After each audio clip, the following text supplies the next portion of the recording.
Welcome back to the program. Thanks for staying with us. Sorry once again for that technical challenge. Now you know the challenges of a live environment, but my panelists here and the audience on standby to have this discussion. This evening we're asking how much progress has the country made on the journey to achieving universal health coverage, but also where are the gaps? And we want you, wherever you're watching us from, in Kenya and around the world, to send us your questions and your comments. 22422 is the SMS line, and the hashtag is the Monday Report. It's said that at least 45% of Kenyans live below the poverty line. What does a medical emergency, a medical challenge mean for them? We'll be discussing that and so much more as the program continues. Now we've got a panel of experts and an audience of experts as well, and I'll give the audience a chance to introduce themselves a bit later on. But for my panel, joining me is Dr. Mercy Mwangangi, CAS Health. Thanks for making time this evening. Thank you for having us. We also have Dr. James Nikal, Member of Parliament for Seme. He's also a member of the Health Committee and also has other titles from previous jobs that he held, very relevant to this discussion. Daktari, karibu. Thank you.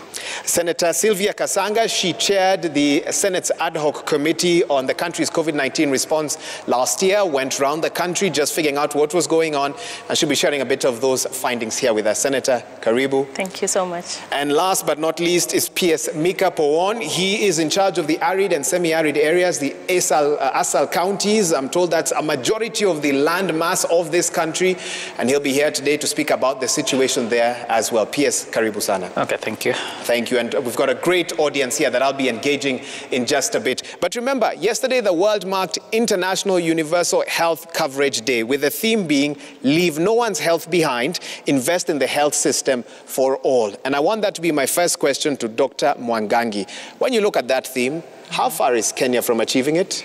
Thank you, Aiga, for having us here today and really for providing a platform, right after World UHC Day.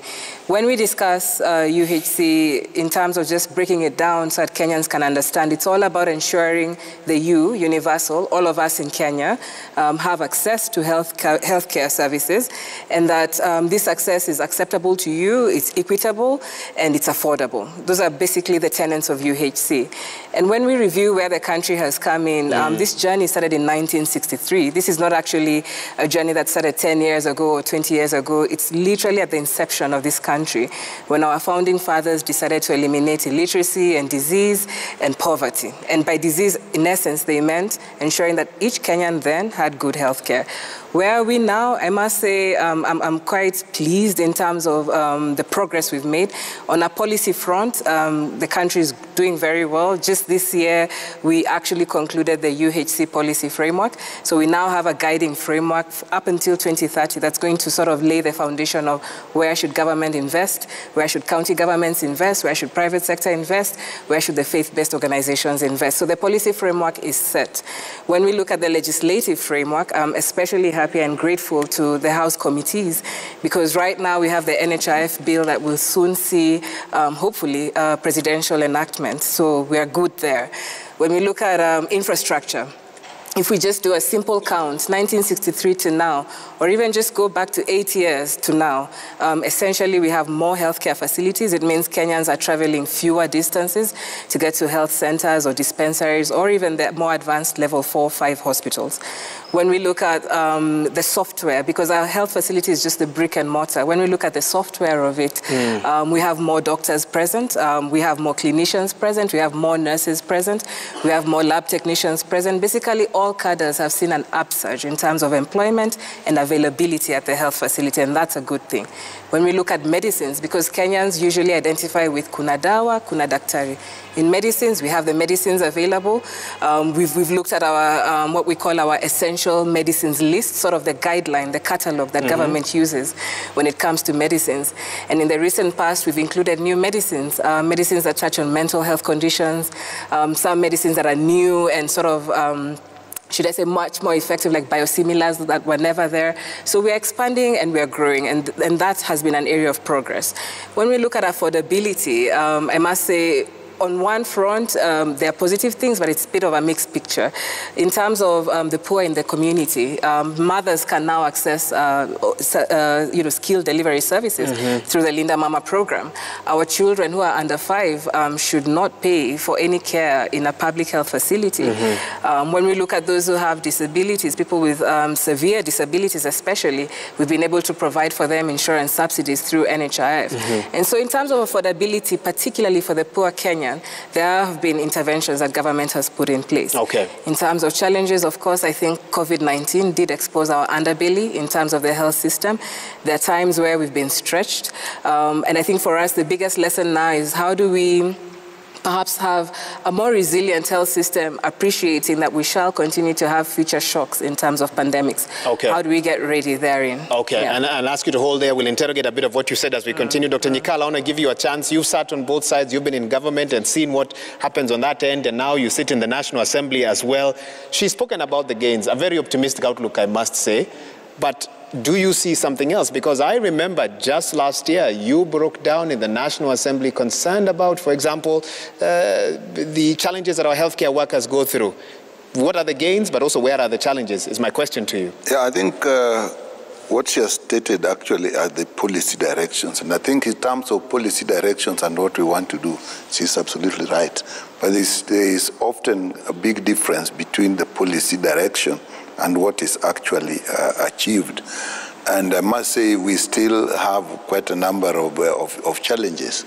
Like if you look at the health systems, if you look at infrastructure, I'll say yes, there has been more health centers, there have been more hospitals, level 3, level 4 hospitals, there have been more of them. But those on their own will not really improve health if you don't have the supplies.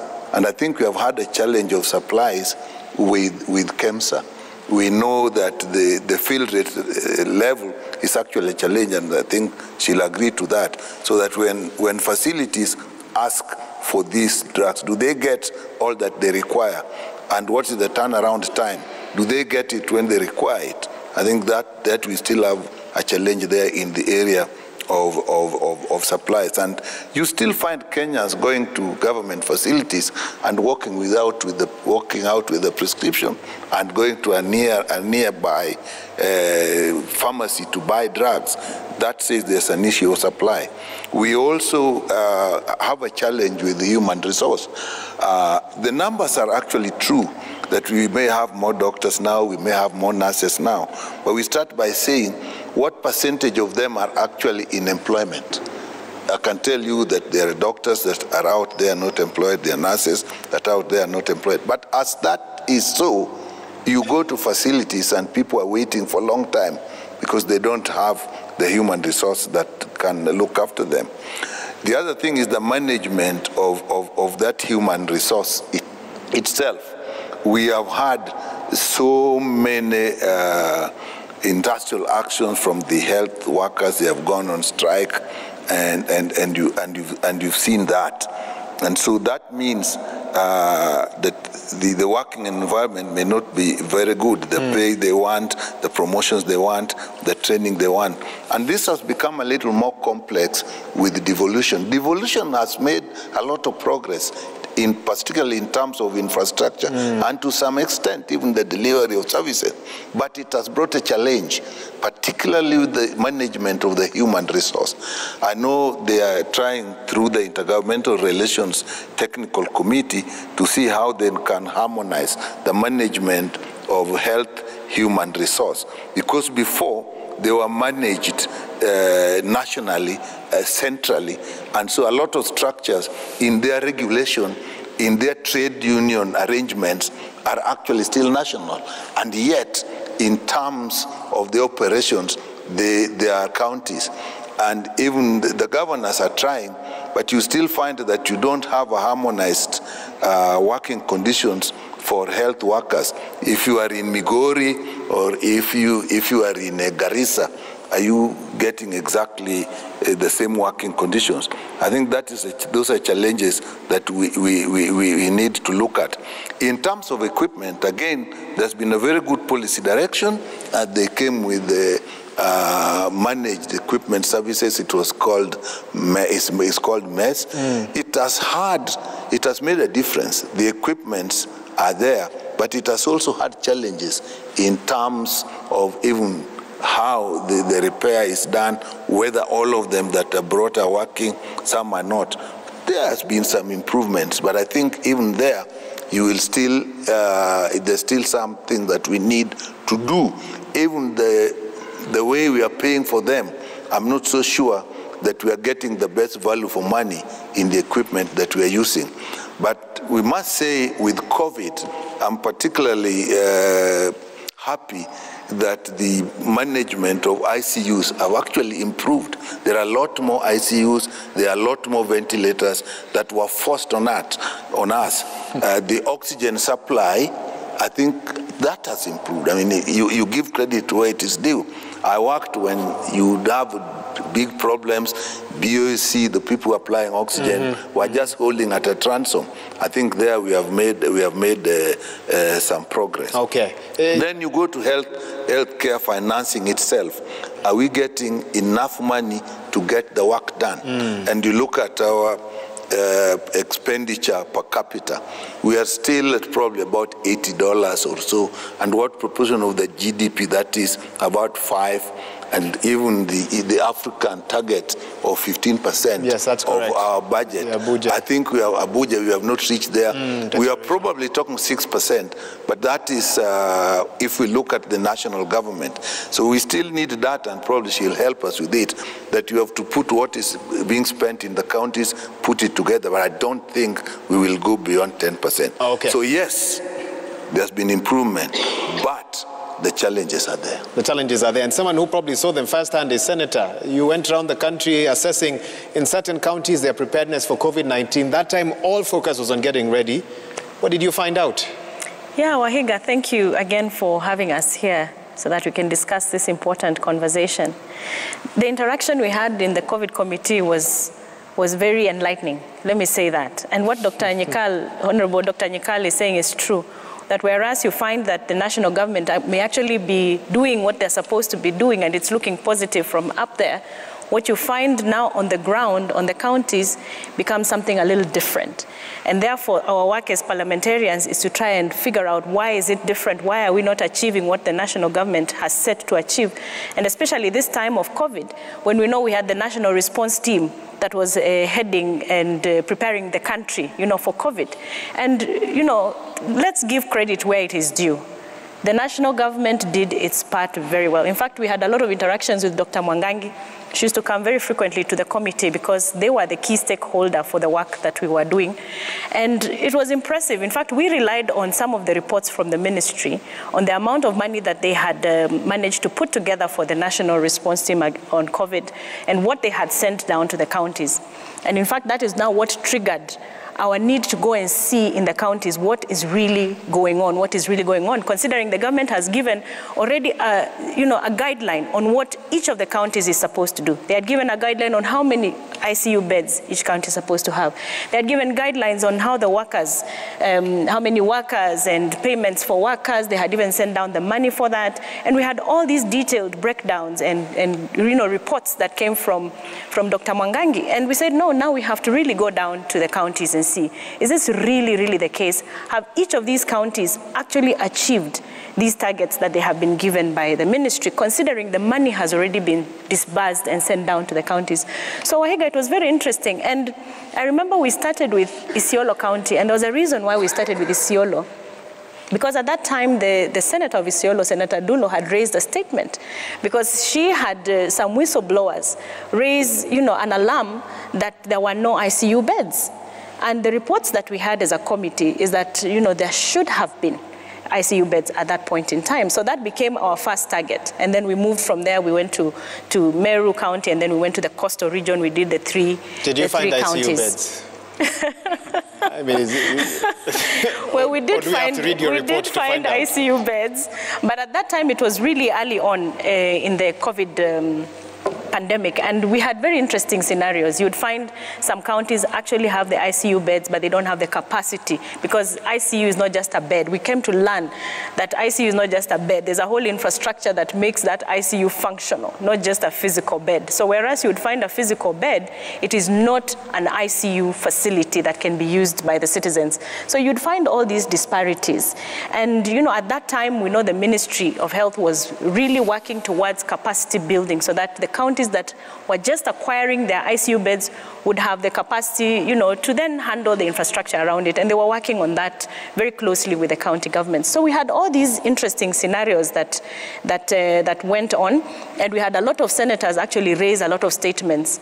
And when we went, I remember when we were in Mombasa, we encountered also a very interesting scenario, because in Mombasa, the healthcare workers, their statutory remittances had not been done. So you'd find that even the health workers themselves could not access treatment for COVID. So that was an issue because they were frontline workers, and amongst many other issues that would then arise. But mostly, and as our mandate now as a committee of parliament, our key issue was, how are these funds actually being utilized? Because we are aware they have gone down. We had already received very comprehensive reports from the Controller of Budget against each and every county. And then when we went down, we realized that within a day, there's no way you can audit a county. And it is from there, I think, during our 9th report as an ad hoc committee on COVID, that we tasked the Auditor General then to now zero in on the counties and give us a report of each and every county. So it was a bit unfortunate because her report didn't come by the time we were winding up, and when it was finally tabled in Parliament, we referred it back to the Committee of Health to handle it. So I didn't have a first-hand, you know, as a committee, we didn't have a first-hand interaction with that particular report. But I can tell you it's on the website. I like interacting with it once in a while. It's a public document. Any one of you, if you went to the phones, although you've been told not to switch on your phones, you will find that comprehensive report of the Auditor General, how each county utilized their funds. And one of the things that the Auditor General does in her reports, she really digs deep.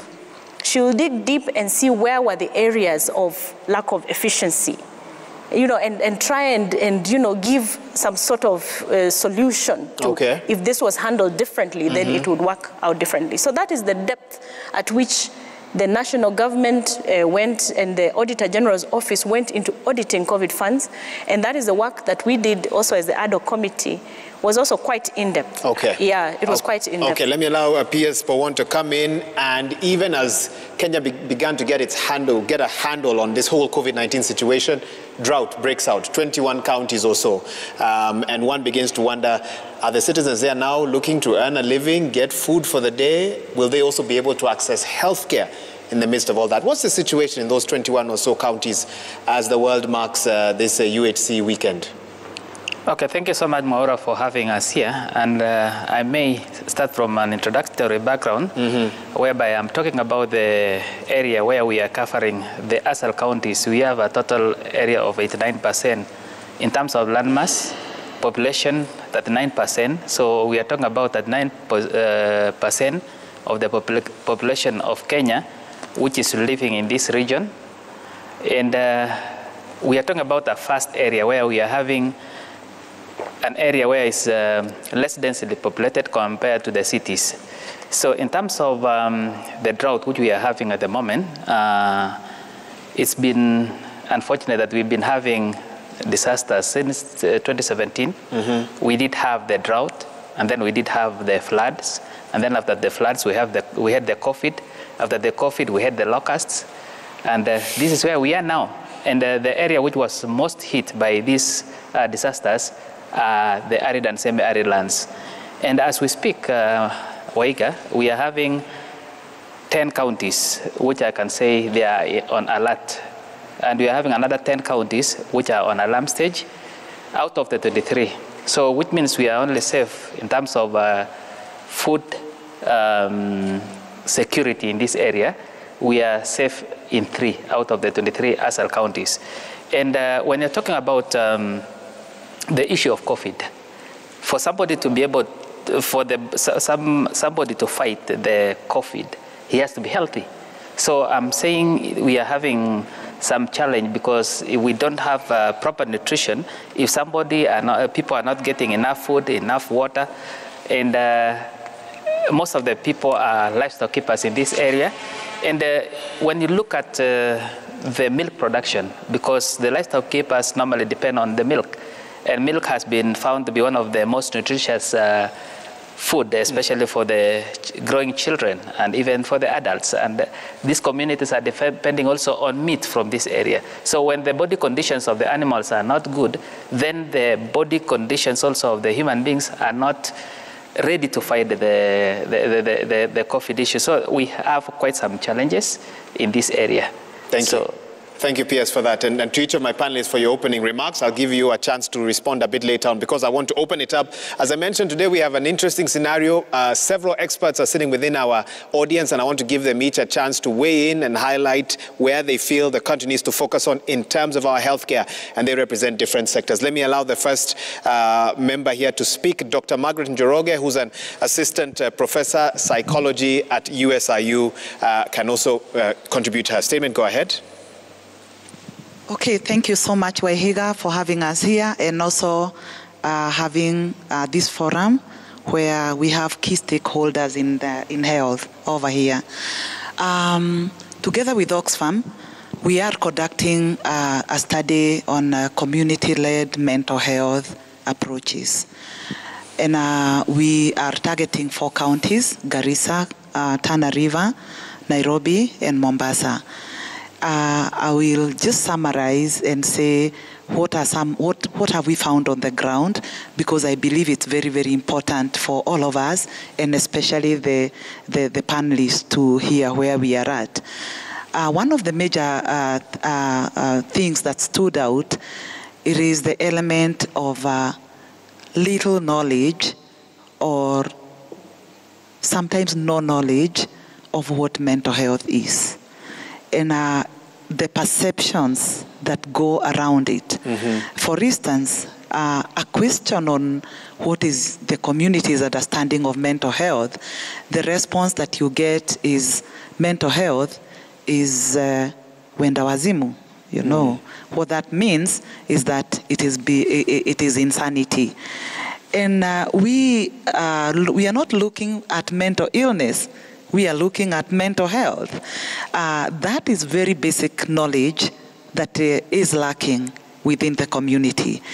And on clarification, of course, the next level that you go to, other than knowledge, is what are some of the barriers to accessing mental health services. And I am glad that we have Dr. Mwangagi over here, because one of the challenges is the distance. Yeah, I am glad you talked about us having drugs and the like, but the distance, like for instance in northeastern Kenya, you will find that somebody who is not driving is not able to access mental health services at a referral hospital because it's like 50 kilometers away and they are not in a position to even get a cab or, you know, or even a matatu. So that is a challenge, you know, that accessing that. But now the other question is, how does somebody even access, even when they don't even understand that whatever they have is a mental health condition? Mm-hmm.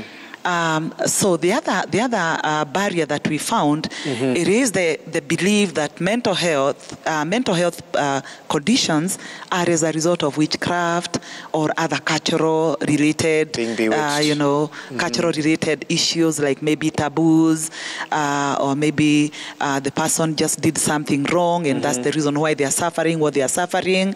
Like we would get responses like the reason why people get into this sickness, it is because they must have taken somebody's wife or somebody's husband, or they have. So that's the knowledge out there, and for us to be able to be effective, then definitely knowledge is needed. And with that knowledge, then even addressing it, even in households, it is going to be possible. Then the other point, the other issue that stood out is disabilities, and especially cognitive disabilities and intellectual disabilities, really stood out in some counties, especially Tana River as well as Garissa. And on trying to find out from key informants, especially those in hospitals, we realize that majority of the women, for instance, do not give birth in hospitals. Yeah, they don't give birth in hospitals, and they are also not giving birth with the assistance of traditional birth attendants who are trained and the like. And therefore, in the process, the process of birth becomes very complicated. Okay. Labor is also complicated, and they end up giving birth to children with either intellectual disabilities or whichever other disabilities. And because now, on top of that, these children or the family stigmatizes these people with disability. So persons with disability are stigmatized, and especially when it is anything to do with intellectual or cognitive disability. Okay. Doc, I'll ask you to make those 2 points. I'll give you a chance to make some others because I want to allow a few others to also weigh in on this. Please note the comments and questions, and we'll respond to them as we continue. I think we also have Dr. John Kitui, who's the Country Director, Oxfam, to make a comment or a question. Go ahead, Daktari. Thank you very much, Mahiga, for having us. My question is, I think we've watched recently news about Kenyans being detained in health facilities because of failure to pay for healthcare. And I know Dr. Mwangaki has spoken to that issue. So I would like just an update on that, because I think the fear of every Kenyan is being admitted in a hospital, being treated, and then living there without a title deed, or living there without, or just being detained, actually. And when you look at the numbers, beyond those who are detained, there's plenty of others who leave their title deeds, they sell their productive assets to just get off of the hospitals. And I think we've seen an increased role of private sector in healthcare, which on the bigger part is good, but also on the bigger part, even the quality itself is questionable. When you go to informal settlements, we have these mushroom quacks who've set up hospitals. So you're not getting the quality. It's available, but it's not good quality healthcare. And then it's very, very expensive. So a normal delivery that would ordinarily be very cheap, you end up paying a lot of money, into thousands, hundreds of thousands of Kenya shillings, which are key barriers to access to healthcare. So I think that Dr. Mwangeki has talked, we've made significant progress as a country from a policy perspective, as Dr. Nyikal has said. We still see plenty of Kenyans who have access to poor quality, sometimes actually deadly, that it costs their life. And if they're lucky to get out with their lives, they don't live with their title deeds, or they don't live with their businesses, or they don't live with with plenty of things. And I think for me, the question is just, what are we doing as a government to protect these unsuspecting Kenyans who show up to healthcare? And because of the information asymmetry, sometimes they don't even know they don't know the quality of healthcare they require. They don't know the amount of healthcare they require. They don't even know which medication they will require. They don't even know how long they need to be admitted. And then we get these scrupulous business people who are on the other end just know, I'll prescribe to you as much as I want to profiteer from you as an individual because of the information you don't know, and I hold that right to prescribe to you. So I think it will just be good to know from Dr. Mwangangi and maybe even Dr. Nyikal as well, what are we doing as government to actually protect the ordinary Kenyan, even as we pursue this universal health coverage? Thank you. Dr. Kitui, you must have been watching the health series we've been running on Citizen TV. Very important questions, and I'll give my panelists to respond. Let me get one more comment. Angelina Shikanda, let's get a microphone to her, Program Development Manager at the Center for Rights, Education and Awareness. She has a short question or comment at this time. You want to stand it? Okay, feel free. Let's follow the, Dr. Mwangangi will tell us where we are this evening with the Omicron variant and the concerns. I'll ask you that question shortly, but let's get a comment from Angelina. Thank you, Edward. Thank you, the panelists, for the bold comments that you've made. Indeed, we acknowledge that. Okay, I'm told we have a challenge with your microphone. Let's get that sorted. But meanwhile, Dr. Mwangangi, I think let me give you a chance to respond. We'll fix that mic shortly. Okay, great. Thank you so much, Prof, for highlighting the issue of mental health. I'm glad that was one of the questions that popped up, and the first question actually from the audience. What are we doing well? As government, one of the things that we're most proud of is the launch of Kenya Mental Health Action Plan. And I must say, I must thank Senator here because she's part of the team that made this possible. His Excellency the President, 2 years ago, was able to identify that there is a gap when it comes to mental health in Kenya. And what he did was quite novel, as opposed to previous task forces where you have the technical experts sitting in there. This time around, the task force that was formed had a community view.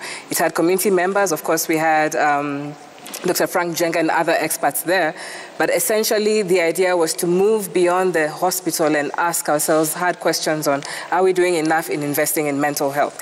And so this task force came up with a report, and this report was then sort of integrated into what we call the Kenya Mental Health Action Plan. And we've launched that action plan, and it is now under implementation. So what is good in the action plan? One, the realization, and I agree with you, that over the years, sadly, we've not invested heavily in mental health, but now we are. As opposed to having a centralized system where we had just one referral hospital, Mathare, the Mental Health Action Plan actually envisions regional mental health hospitals.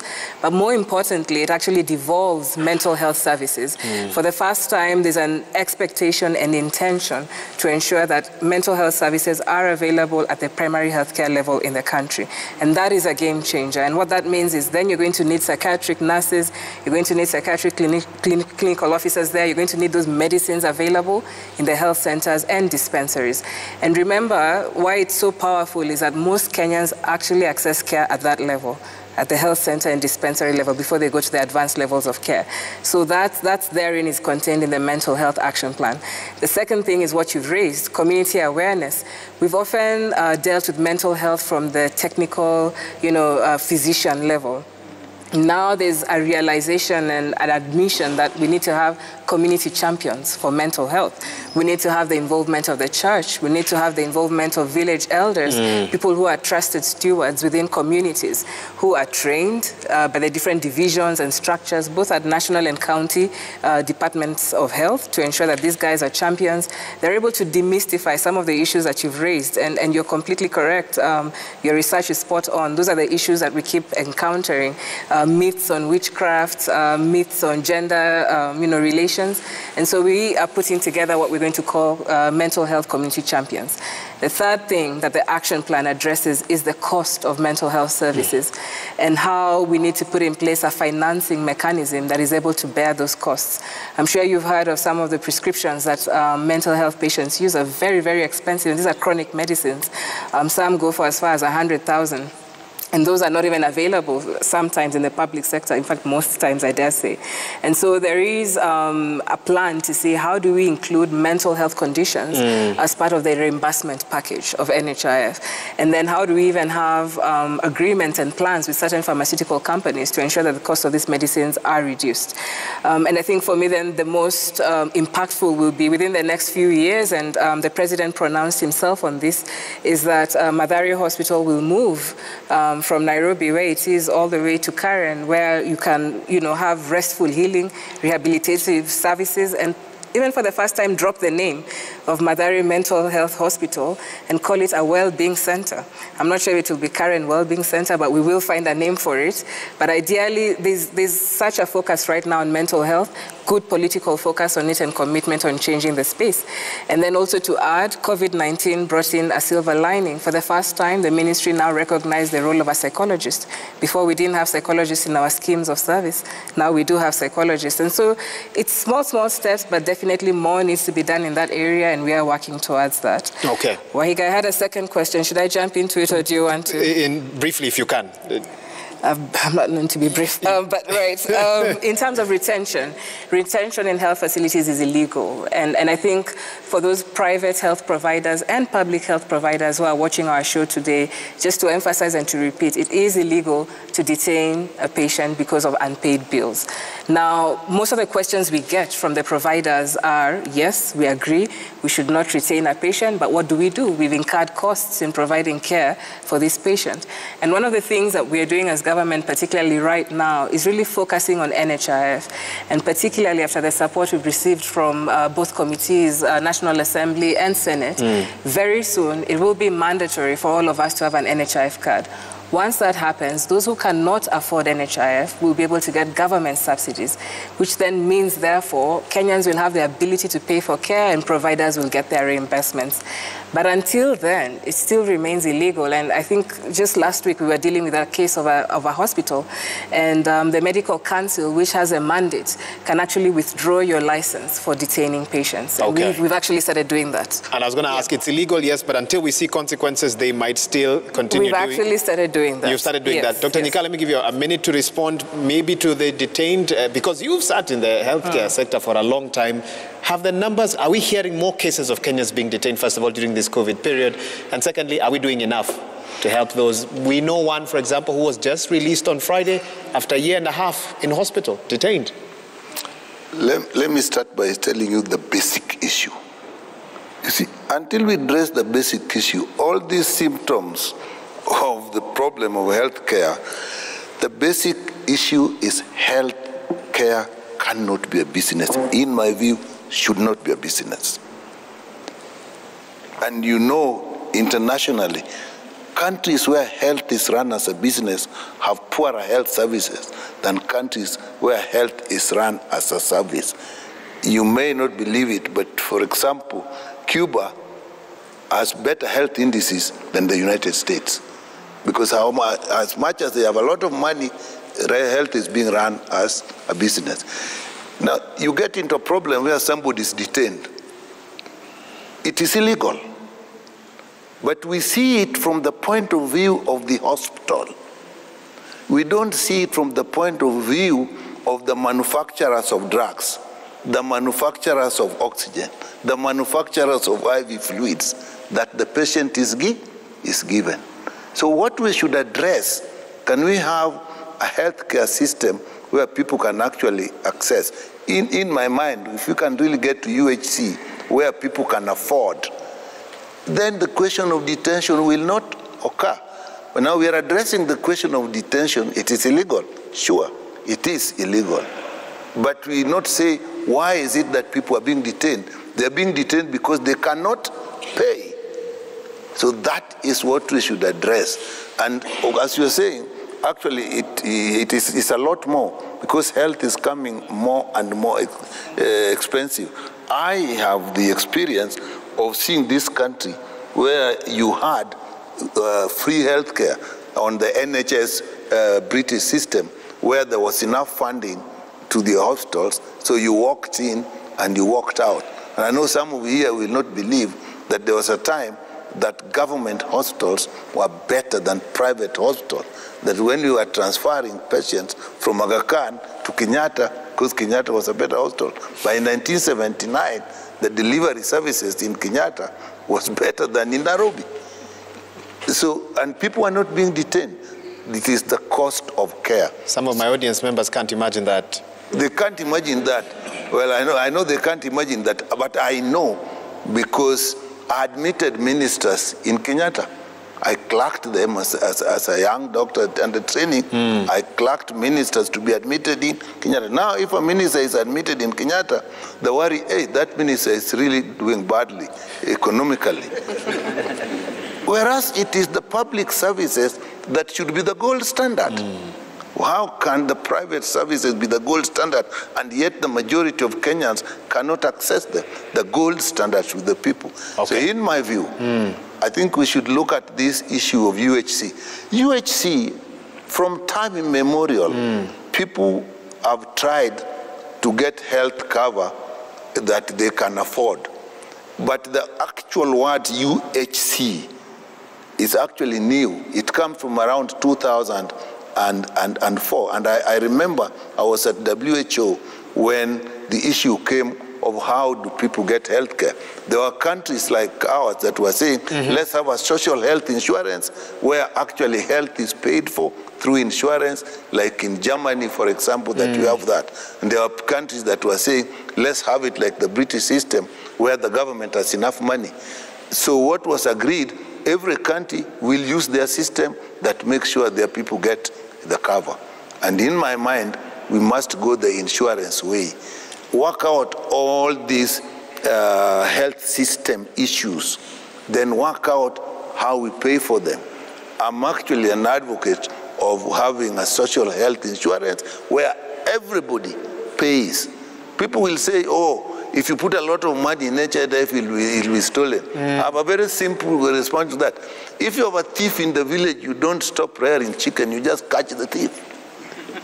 But you can't say we can't have social health insurance and put it mandatory. A lot of money in NHIF, it will be so. No, let's just stop the theft in NHIF. Let's have this social health insurance. Let people walk into hospital and walk out without having to put money in their pocket. Let a sick person who goes to hospital at night not be asked to pay so much money to be admitted.